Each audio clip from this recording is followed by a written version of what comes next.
안녕하세요. 예수로 세워지는 공동체 제7강 예배하는 공동체 함께 나누겠습니다. 우리 교회 안에는요, 예배라는 요소가 굉장히 중요합니다. 그래서 예배를 어떻게 바라볼 것인지, 예배의 의미는 무엇인지, 왜 예배를 드려야 되는지, 그리고 다른 교회들과는 무엇이 다른지에 대한 생각들이 필요한데요.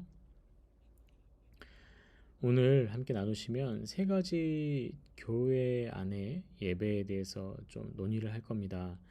첫 번째 교회는 카톨릭인데요. 카톨릭은 무엇을 중요히 여길까요? 그리고 개신교는 무엇을 중요하게 여길까요? 자유교회는 어떤 걸 중요하게 여길까요? 자유교회는요, 어떤 구심점이 있지 않고 신앙이 있는 사람들이 모여서 형성된 교회를 얘기를 하고 개신교는 교단과 어떤 체계를 갖춘 교회, 종교개혁 이후의 교회를 얘기를 합니다. 자, 이렇게 교회를 세 가지로 나누어서 예배의 의미를 찾게 되면 카톨릭 같은 경우는 예전에 굉장히 깊이 있게 의미를 두고 있습니다. 성체 성사랄까 또는 어떠한 의식을 통해서 그것이 예배를 대체하고 예배의 중심이 되는 것을 얘기를 하고요. 개신교는 복음을 중심으로 합니다. 그래서 말씀이 무엇보다 중요하고 설교가 무엇보다 중요합니다. 자유교회는 서로 모이기를 힘쓰기 때문에 서로의 관계성에 의미를 둡니다. 그래서 예배란 서로 모이는 것이라고 정의를 하죠. 그래서 예배 시 집중되는 것들은 이렇습니다. 왜 예배하는가? 라고 하면 카톨릭 같은 경우는 그 재단의 중심이 되는 것이고 또 개신교 같은 경우는 설교단이 중심이 되는 것이고 자유교회는 서로의 얼굴을 바라보면서 중심이 됩니다. 각 교회마다 중심으로 두는 것들이 다르기 때문에 교회의 특성도 물론 다르게 되는 것이죠. 신학자 버나드 헬러는 교회는 상품을 나누어 주는 성스러운 기관이 되기보다는 공동의 목표를 향해 걸어가는 사람들의 모임이 되어야 한다라고 이야기합니다. 여기서 말하는 교회는 상품을 나누어 주는 성스러운 기관이 되기보다라고 얘기하는 것은 교회 안에서 주어지는 것들 있지 않습니까? 교회에 출석을 하고 또 교회 안에서 나누는 것들 그것들을 그냥 무분별하게 의미 없이 주는 그러니까 교회에 가면 무엇을 받았더라 교회에 가면 무엇이 좋더라 교회에 가면 누구를 만나게 되었더라 등의 목표를 향하는 것이 아니라 모두가 예배라는 목표에 중점을 두고 그 모임이 되어야 한다는 거죠. 자, 교회의 관심은 어떠한 것보다도 교회는 성도의 관심을 두어야 합니다. 왜 성도의 관심을 두어야 될까요?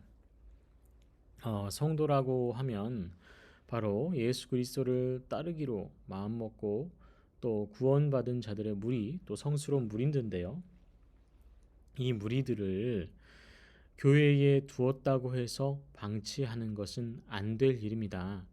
교회 안의 성도들은 끊임없이 성장을 하고 예수를 닮아가야 하는데 이 성도들에게 관심을 두지 않는다라고 하면 그 과업을 충분히 이룰 수 없는 상태가 되는 것이죠. 자, 그리고 예배에 집중해야 됩니다. 교회의 가장 정체성의 중심이 되기 때문에 가장 중요한 것이 예배입니다. 그리고 찬양, 감사, 감화, 양육인데 교회 안에서는 찬양이 있어야 하고 감사가 있어야 되고 감화라고 하면 감격인데 또 우리는 흔히 은혜라고도 하죠. 그리고 교회 안에 양육이 존재해야 합니다. 무엇보다 교회 안에서 가르침과 양육 또 이런 부분들이 부족하다면 교회로서의 문제가 될 수 있습니다. 무엇보다 건강한 교회가 되지 못하고요. 한쪽 방향으로 흐르는 치우쳐진 교회가 되기 마련입니다. 무엇보다도 교회 관심은 하나님의 중심에 있어야 합니다. 하나님을 중심으로 교회가 성장하고 또 교육받고 또 정체성을 가져야 하지만 많은 교회들이 하나님 중심이라기보다는 목사 중심 또 리더 중심의 교회가 되면서 문제를 일으키는 경우가 다분하죠. 교회가 온전하게 바르게 서지 못하면 이렇게 됩니다. 신비주의는 실증난 과경론자를 덧비쳐라고 하는 것처럼 모든 게 규명되지 않는 신비한 일들로 치부하게 되고 교회 안에서도 신비한 것들 또 체험적인 것들만 강력하게 주장하게 됩니다. 그렇게 되면 어떻게 된다고요? 네, 교회가 그냥 이 도피처가 돼버리는 겁니다. 신비주의자들은 어떤 체계나 과정을 인정하지 않습니다. 그리고 논리적인 것, 또 말씀에 입각한 것들을 인정하지 않고 또 신비한 은사적인 부분들만 강조를 하게 되는데 이렇게 되면 교회는 그냥 교회로서의 역량을 잃고 그들의 도피처가 된다라고 얘기하는 것이죠. 예배와 삶의 관계성을 얘기를 할 때는 삶의 예배는 삶에 분리된 것이 아니라는 것이죠. 예배는 눈을 뜨고 눈을 감고 먹고 자고 살아가는 모든 과정이 예배가 되어야 되는 겁니다. 예배는 하나님 앞에서 살아가는 것, 하나님께 영광 올려드리는 것, 하나님을 찬양하는 것인데요. 그렇게 성도의 삶에서 예배는 분리되어서는 안 되는 것이고 예배는 매일 드려지는 헌신의 절정이라고 하는 것입니다. 자신의 직업에서 자신이 하고 있는 일에서 자신이 맡은 것에서 매일 예배를 하는 겁니다. 그게 무엇이냐면 이것을 소명권하고도 관련이 있는데 자신이 하나님께 받은 그 직업, 매일 하는 일, 그것들은 모두 소명으로 자신의 온 몸을 헌신하여서 절정을 이루는 것, 그것이 바로 예배라고 치부하는 것이죠. 예배의 개인적 요소로는 믿음대로 살 수 있도록 간구하는 겁니다. 왜 개인을 이야기를 하냐면 이 개인이 모여서 공동체를 이루고 개인이 모여서 또 어떤 교회와 건강한 공동체를 이루어갈 수 있는 작은 단위이기 때문에 물론 개인의 예배적인 요소로서 믿음대로 살 수 있도록 또 간구하고 기도해야 되는 것이 당연한 겁니다. 이렇게 기도하는 사람들이 많아지면 많아질수록 교회는 성장하고 건강하게 세워지는 겁니다. 또 교회는 또 진정한 회개와 고백이 있어야 하는데요.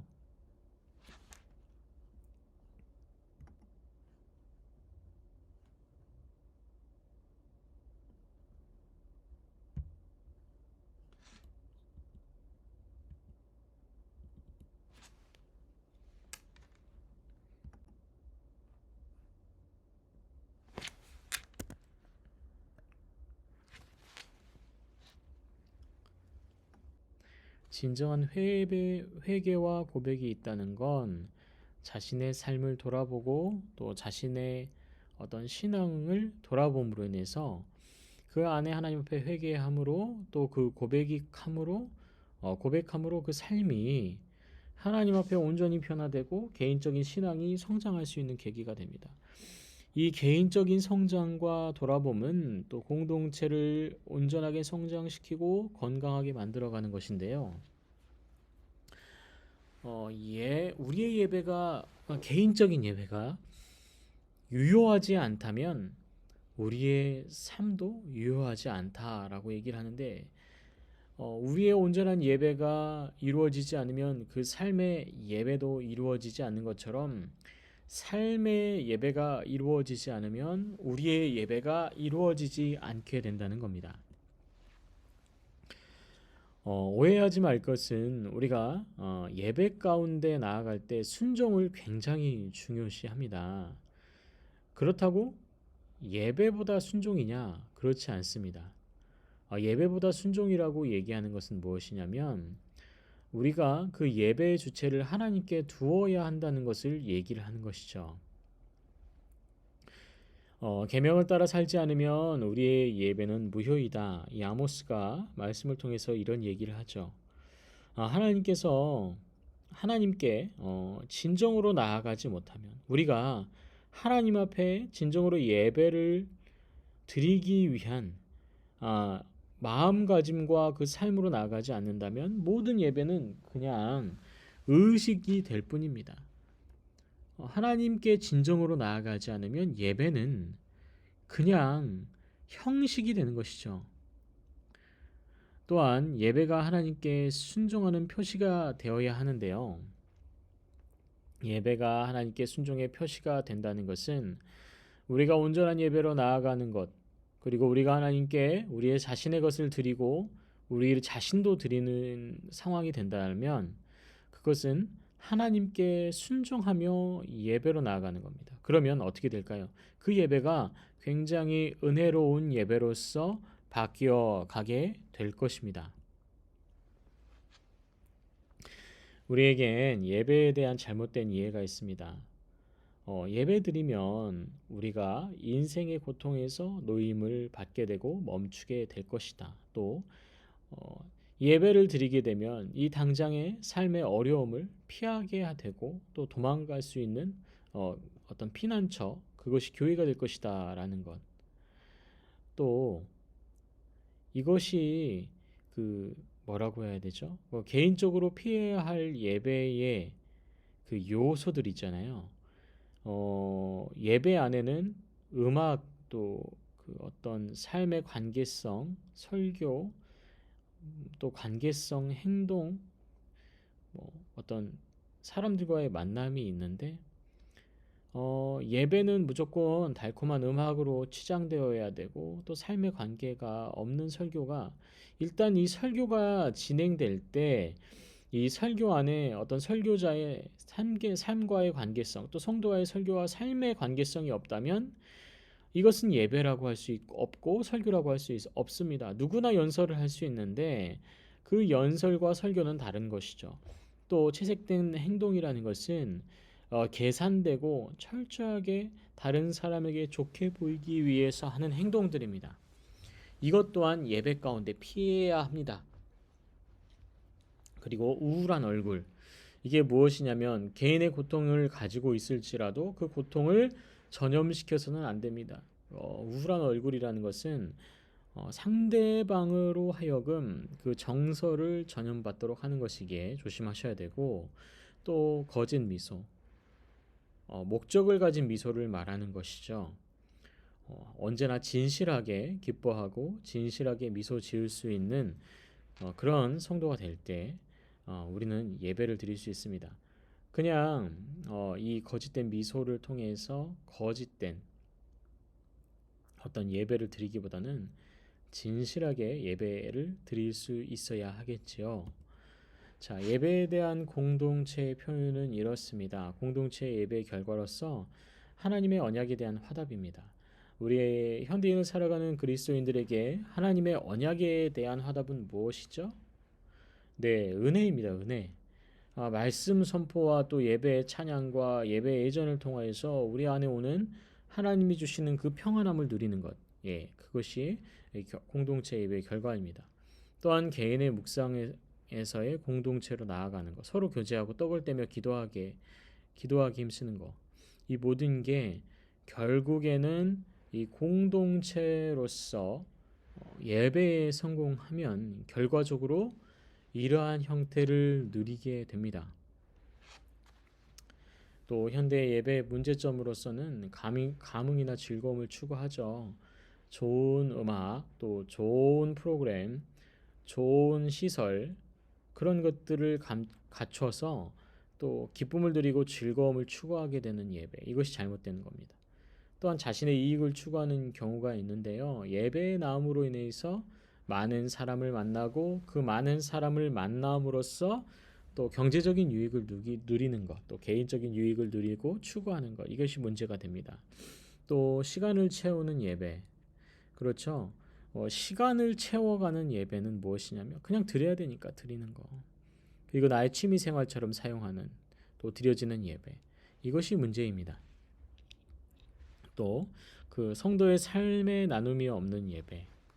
그렇죠. 사람이 자신의 것들을 나누지 못하고 또 하나님의 말씀을 통하여서 얻어지는 것들, 간증거리를 나누지 못하면 예배는 온전하지 못하다는 거죠. 이 디다케라는 열두 사도의 가르침이라는 원제를 가진 위경에는요 이렇게 되어 있습니다. 주일에 떡을 떼고 감사하기 전에 먼저 너희 죄를 회개하여 너희 예물이 순수하게 하라. 누구든지 형제와 다투었다면 즉시 화해하여 너희 예물이 더러워지지 않게 하라. 기도할 때 하나님께 간구하는 것은 우리의 기도가 통일될 필요가 있다. 개개인이 하나님께 구하는 것이 다 틀리다면 하나님께서는 개개인을 위한 기도만을 들으실 뿐 교회를 위해서는 들으실 것이 없게 된다라고 기록했습니다. 공동체를 중요하게 여긴다는 말인데요. 우리가 온전한 예배를 드리게 되면 떡을 떼고 감사하게 됩니다. 그리고 회개하게 되고 예물을 순수하게 하나님께 드릴 수 있게 되는 거죠. 자, 예배 공동체성의 반영은 그렇습니다. 예배에는 공동체성이 있기 마련입니다. 그런데 사람을 모으는 것이 예배의 목적이 아니고요. 또 이 예배에 관한 공동체의 어떤 사랑을 표현하지 못한다면 예배라고 할 수 없습니다. 또한 결혼식에서 우리가 이런 얘기 하잖아요. 성도들은 어떤 결혼식이 예배장이 됩니다. 그래서 신랑과 신부가 결혼식장에서 혼인 서약을 할 때 예라고 대답하는데 그때 실은 그 예가 이 교회 공동체 안에 예가 되는 겁니다. 개인의 고백이긴 하지만 이것이 공동체의 고백이 되는 것이죠. 장례식도 마찬가지고요. 이 장례식의 슬픔을 유가족만 누리는 게 아니고요. 장례식을 통해서 유가족이 겪는 고통을 우리 교회 공동체가 도맡아서 위로하게 되는 것. 이게 바로 공동체성인데요. 우리가 장례식에서 위로 예배를 드리는 게 이런 의미를 가지는 것입니다. 또 예배의 장소로 우리가 얘기를 하는데 처음에 그 초대 교회에는요 실은 예배 초소가 가정이었습니다. 그 이유가 뭐였냐면 특별히 예배 장소를 짓거나 건축할 수 없었을 뿐더러 실은 친교를 시작으로 그 공동체 안에서 예배가 시작됐기 때문입니다. 그래서 브루도프라는 공동체는 함께 친교할 수 있는 곳을 찾아서 예배를 드리는데 그곳이 바로 가정이었죠. 그렇다면 언제부터 기독교 예배, 그러니까 예배를 위하여서 그 교회가 건설되고 만들어졌을까요? 역사적으로 보면 기독교 공인 이후부터라고 해요. 콘스탄티노플 지금의 이스탄불이죠. 그곳에서 기독교를 공인함으로 이제 공식적으로 예배를 위한 건물들이 지어지게 되는데 그 지어지게 되면서 문제들이 참 많이 발생을 합니다. 라인홀드 니버는 좌석이 고정되어 있다는 것은 불쾌한 일이다. 교회를 강의실이나 대강당으로 만들려는 것이다. 이는 회중들을 몸으로 움직이지 못하게 할 뿐 아니라 심리적으로도 통제한다. 회중들은 단순한 청중이나 관망자로 변해버린다. 경축하는 사람들은 없어지게 되고 자유로움이나 열정을 창조해내는데 꼭 필요한 스스럼 없는 행동들도 사라지게 되며 가족들 간의 모임도 불가능하게 된다. 라고 얘기했습니다. 오늘날의 교회 형태들은 의자를 두고 좌석을 고정합니다. 그 이유는 무엇일까요? 예배에 집중하기 위해서죠. 이와 반대로 라인홀드 리버는 자율성을 빼앗는다고 생각했습니다. 여러분은 어떻게 생각하세요? 네, 예배 시간에 굳이 움직이고 행동들을 하는 것이 자유로워야 할까요? 아프리카에서 오순절 계열의 그 예배를 보면 딱히 좌석이랄 게 없습니다. 모두 일어서서 찬양할 때 춤을 추고 말씀 들을 때 막 행동을 하면서 아멘을 외치는 그런 모습을 볼 수 있는데요. 이것 또한 문화적인 것 또는 사상적인 것들로 인한 어떤 표현인 것 같아요. 저는 라인홀드 리버의 이러한 관점들을 조금 저어하는 편입니다. 그렇다면 예배의 정신과 형태는 어떻게 가지고 있어야 되는가? 네, 물론 신령과 진정으로 드리는 예배로서의 예배가 필요하고 또 예배는 개방적이어야 합니다. 또 주의 영이 계신 곳에 자유함이 있는 것처럼 예배에 대한 자유함이 있어야 하고 예배에 대한 우리의 사랑의 고백이 있어야 합니다. 이것은 성도라면 모두 정신과 형태로서 가지고 있어야 될 생각들입니다. 성만찬은 우리가 성찬이라고 하죠. 이 성찬은 굉장히 예배의 의식 가운데 가장 핵심이 되는 형태입니다. 예수 그리스도를 기념하는 것. 그런데 슬픔의 예수 그리스도를 기념하는 것이 아니라 예수님의 승리, 그러니까 이기신 그 예수님의 승리를 표하는 것이고, 자신을 돌아보는 겁니다. 사도행전에 보면 이 성찬을 통해서 죽거나 병에서 고침을 받는 사람들이 등장을 하는데요. 이 모든 것이 어떻게요? 예, 자신을 돌아봄으로 가능한 것들이었습니다. 그리고 이 성찬을 구원받은 사람들의 환희의 승리의 잔이 되지만 성찬을 통해 구원을 받는다는 것은 거짓입니다. 그래서 구원의 도구로서 성찬을 전락시켜서는 안 되는 것이죠. 또 그리스도의 몸에 참여함이라고 합니다. 그리스도의 몸에 참여함이란 이 성찬을 통해서 예수 그리스도의 그 고난과 또 승리에 참여하는 겁니다. 성도라고 하면 예배라고 하면 우리는 이 요소들에 대해서 끊임없이 고민해야 됩니다. 버나드 앨런은 성찬은 너의 죄로 인해 흘리신 그리스도의 피 덕분에 생긴 새로운 관계를 경축하는 계명이 있는 식사이다라고 기록했거든요. 단순히 식사가 아니라 관계성, 공동체성을 강화하고 그 안에서 예수 그리스도의 은혜를 또 바라볼 수 있는 것을 얘기를 하는 것입니다. 사랑하는 성도 여러분, 이 강의 안에서 드려지는 성찬, 우리 성도님들에게는 어떤 의미가 있습니까? 또 예배는 어떤 의미를 가지고 있을까요? 비록 시간상 많은 것들을 나누지 못했지만 앞으로 좀 더 예배와 또 삶과 성찬에 대해서 고민을 해 보시면 좋을 것 같습니다. 감사합니다.